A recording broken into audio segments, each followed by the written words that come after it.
Hi friends, welcome to EPG Pathshala. I'm Dr. Ritu Khosla, Assistant Professor in the Department of Political Science, MCMDAV College for Women, Chandigarh. Today I will be teaching you the topic, the Marxian approach or the political economy approach. Now, if we talk about the political economy approach, that comprises of the two words. The first is the political and the second one is economy. So it means that the common factors that deal with the politics and with the economy, they are studied under this approach. Now, if we talk about the politics, that is, it deals with the state. It deals how the government, it functions. What type of functions are performed by the state? What type of relations the individuals they will have the state? Or even what type of relations the individuals will be having with the other individuals? What type of rights and liberties are provided to the individual? So all this comes under the aspect of the study of the politics. And if we talk about the economy, the traditional view of economy, it talks about that how the exchanges are done, how the production is done, and how it is being distributed. Now, talking about the political economy approach, both these different subjects combinedly they provide an action of plan. That is, what type of function the state has to do in order to have welfare of its people. That is, it has to make the decisions, that is a part of the politics, and when it has to make the decisions, that what type of economic policies it has to pursue.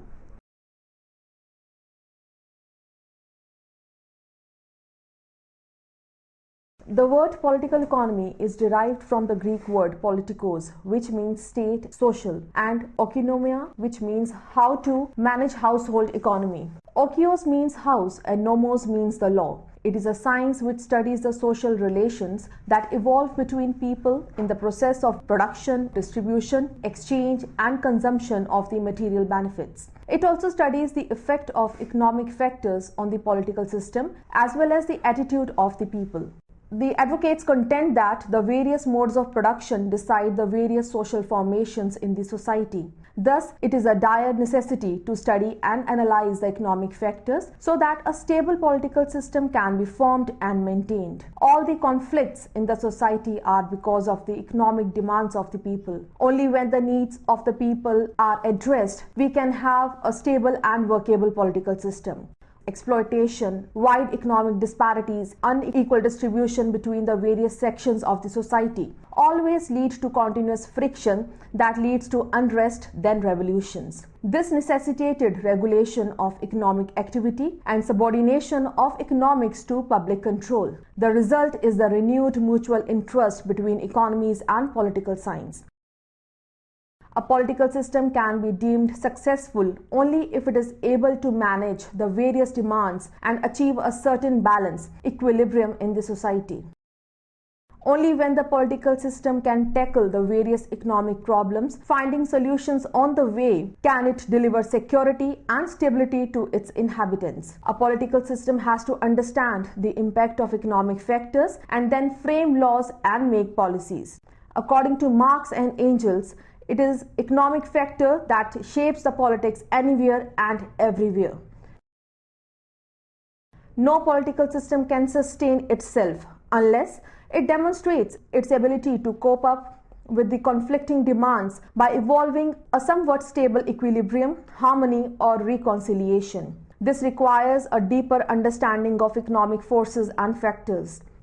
Policy decisions or planning by the state, from the control of foreign trade to the regulation of the internal economic life of the community, will be devoid of essence unless the underlying economic issues are properly sorted out and resolved satisfactorily.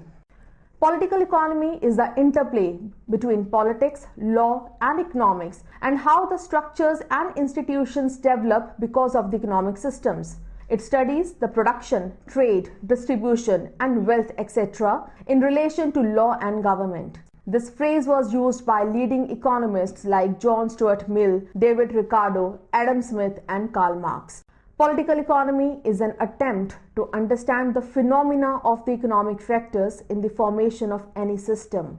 Mercantilism was the earliest approach that analyzed the economic factors but expressed the interests of the bourgeoisie class. This approach was substituted by the vulgar bourgeois political economy, which defended the interest of the urban and rural petty bourgeoisie.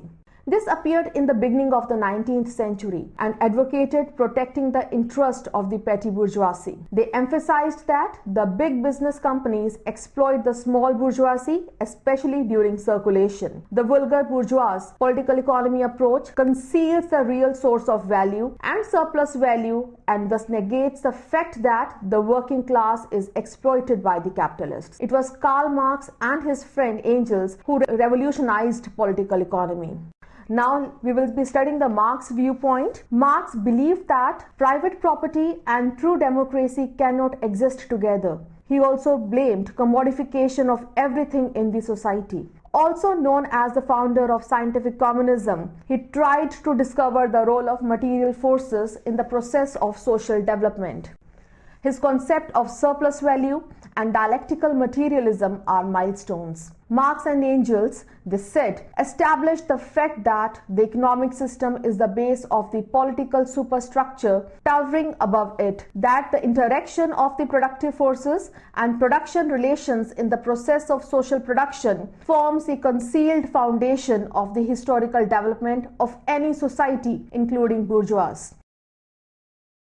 Marx's inquiry into political economy was a lifelong journey. He viewed the fact that it was private property, exploitation of the labor, alienation of the proletariat from his labor that were the bane to the capitalist system. This all would also lead to the inevitable collapse of the capitalist system. As Marx wrote in Capital, capital comes dripping from head to toe, from every pore, with blood and dirt. He believed that true democracy could be attained only when the working class, the proletariat, would be in power. He said that capitalism had created massive productive forces that were in favor of bourgeoisie, but capitalism itself had the ingredients of an eventual collapse. Overproduction would lead to crisis, for there would be excess supply. Communism was another name for achieving political democracy. For this, the workers would have to unite and not let boundaries between countries separate them. The working men have no country, was his contention. The working class would have to spring into action. The workers would also unite the peasants and the urban middle class to form grand alliance to overthrow capitalism. Marx gave his theory of political economy, seeing the oppressive conditions of the working class. While speculators grew richer, the working class grew increasingly poor, malnutritioned, and insecure. Marx and Engels saw history as nothing else but a continuous strife between the two antagonistic classes, the rich and the poor. This conflict arises from the faults in the mode of production in which one class comes to gain ownership and control over the means of social production and compels the other class to work on terms and conditions dictated by itself. This conflict reaches its peak in the age of capitalism, when it can be resolved only through a revolutionary overthrow of capitalism, placing all means of social production, which are land, building, mines, forest, machinery, and capital, under social ownership and control, enforcing universal labor and ensuring full development of the forces of production. His theory is an economic criticism of the bourgeoisie and the capitalist society. He feels that workers feel alienated from their work and also feel detached because they are not involved in the process of production. The means of production are owned by a particular class, the bourgeoisie, who amass wealth and get rich. He contends that irrespective of the age, be it the ancient Rome, feudal, or the Middle Ages, there has always been a class struggle. One has always exploited the vulnerable one. If in the ancient Rome these were the slaves, plebeians, knights, the Middle Ages were marked by the feudal lords, vassals, guildmasters, journeymen, serfs, and in the modern bourgeois society, the bourgeoisie exploit the proletariat, the working class. Class antagonism exists in every society. Proletariat feels alienated because they insert value into every commodity, yet they do not get their due. They are unable to develop their human capacities and their humanity because the production system is based against the proletariat. But in a system of production where ownership is divorced from the act of production and objects are produced for profit in distant markets, those engaged in production neither flourish nor enhance their capacities. Marx believed that the mode of production decided the existing political system in that society. Men enter into definite relations because of the necessities of life, which are indispensable and independent of their will. The hostility between the two classes continues, which ultimately leads to revolution and collapse of capitalist system. Class antagonism exists because of the clash of the interest of both classes. One, the bourgeoisie, wanting to exploit the other, the proletariat, unwilling to be exploited forever.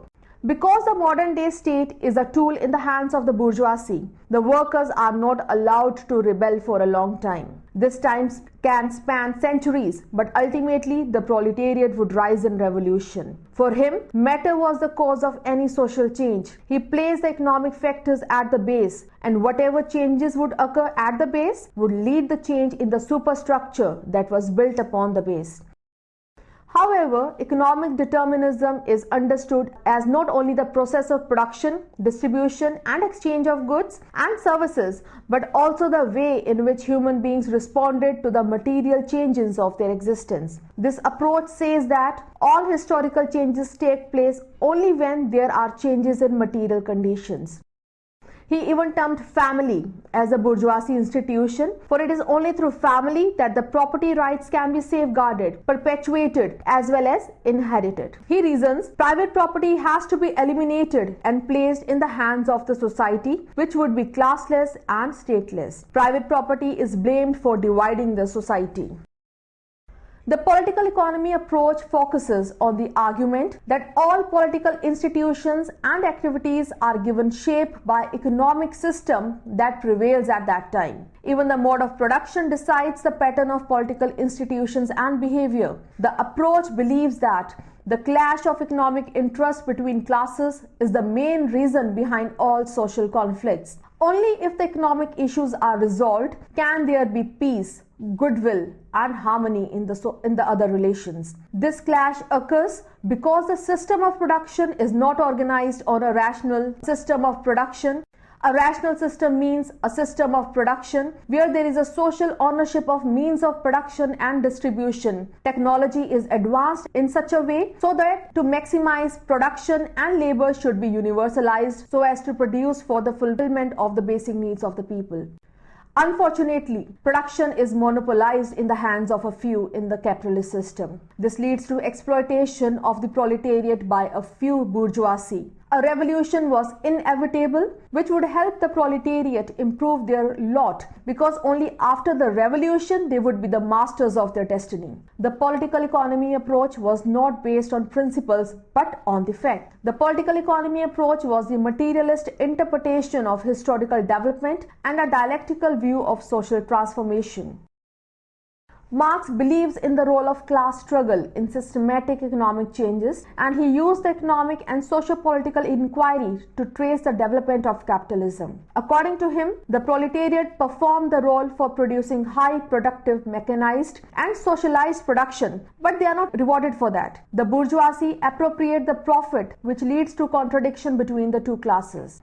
For this approach, society is not made of individuals but is a sum of interrelations. All features of the society stem from economic activities. Exploitation is the feature that distinguishes between the social classes. Because the means of production are controlled by one class, it leads to inequality. The worker is forced to enter into an exploitative work relationship with the bourgeoisie. Unlike the pre-capitalist society, where the laborer was physically coerced to work even against his wishes, in the capitalist economy, the exploitation continues but is more subtle. Exploitation is inevitable because the laborer has to work as his labor is perishable. A laborer can feed his family only when he earns. Thus, he has to work and to be exploited in the process. The laborer has to sell his labor power to survive. The bourgeoisie owns the means of production, so are in the position to buy labor as their own will and price. Bourgeoisie thus is a profit-seeking class. The workers produce things, but the prices are controlled by the market forces. Marx minutely scrutinized the market economy in his book Das Kapital. He ardently believes that human beings are productive beings and add value to their labor. The unequal exchanges that take place in the society leads to accumulation of wealth in the hands of few. The laborer creates value in a commodity, but the profit goes to the capitalist and not to the labor. This gap grows every day, which leads to contradiction in the society. Their internal contradictions spell out for the capitalist system, and ultimately it collapses. The class struggle gradually takes an acute form. As the proletariat becomes aware of their exploitation, their loss, they rise in revolt. The laborers fight for emancipation and an end to all forms of institutionalized violence. The workers are engaged to struggle collectively and were told that capitalism was not the only alternative. The proletariat started believing that their interests were not subordinate to their employers, the bourgeoisie, but were diametrically opposed. The state was an instrument of exploitation that aided the bourgeoisie. The latter had created the state and all its agencies like police, judiciary, law, etc. to be an eyewash. Thus, we can say the theory of surplus value given by Marx is an outstanding concept. In Capital, Marx gives a detailed account of how profit represents a surplus value exploited out of labor power and of how capital is beset by inner contradictions exemplified in periodic crisis and a declining rate of profit. The bourgeoisie is able to appropriate the surplus value that is added to any product by the labor. It is a laborer who creates a value in a commodity but is denied to the profit of it. It is the bourgeoisie that benefits from the labor created by the proletariat. It is a laborer who is at loss because he continues to be exploited because he has to survive. Ultimately, the proletariat would rise up in a revolt, overthrow the bourgeoisie and put all the means of production, the land, factories, etc. under the control of society, that is the public. The proletariat would confiscate the various means of production and utilize them for welfare of all. Blaming private property for all the problems in the society, Marx floated the slogan, "From each according to his capacity to each according to his work." This would gradually pass all the property rights in the hands of the community. The state would slowly wither away. Okay friends, let me conclude now what we have studied till now. Now if we talk about Karl Marx, he was the one who led to the development of the concept of political economy. Though there were other thinkers also who had a different perception. However, we cannot deny the role played by the economic factors in governing the state, whether that is the political aspect or the social, the religious or the cultural aspect. All the system, or we can say the complete system, is affected by the economic forces, who is controlling the forces. And that is why the main aim of Karl Marx was to have a communist society, that is a classless and a stateless society. Neither a class will be there nor a state will be there, and there will be a complete equality. And he said that his philosophy will be based on the system that every person will be given according to his need, but they have to work according to their capacity. Thank you.